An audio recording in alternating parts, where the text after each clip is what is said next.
Le ministère de la Communication tient à informer l'opinion publique nationale et internationale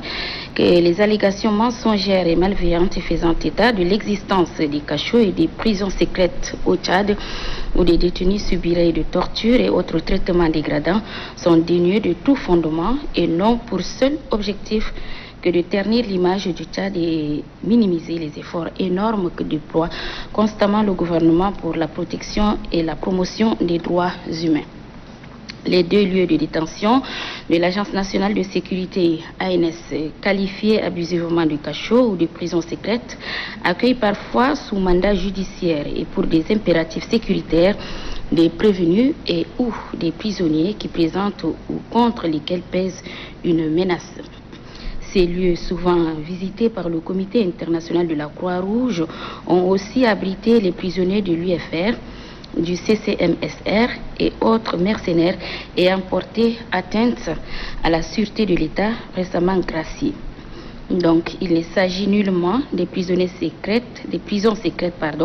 comme voulaient le faire croire de prétendus pensionnaires des 10 lieux et d'autres voix mal informées.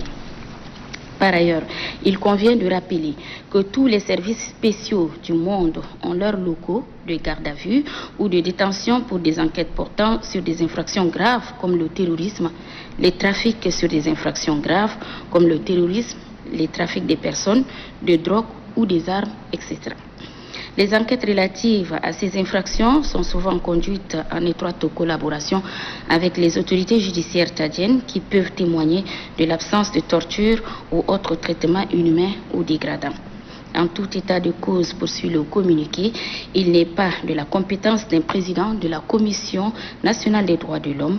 qui vient de saisir la direction générale de l'ANS par correspondance numéro 194/CNDH/2020 du 6 novembre 2020 aux fins de visiter les lieux incriminés, de parler des prisons secrètes non identifiées, avant même que les services concernés saisis ne lui répondent. Aussi, les membres de la CNDH sont-ils invités à visiter à tout moment ces lieux pour constater de visu la réalité et de s'informer auprès de la justice en vue d'apprécier la situation en toute objectivité.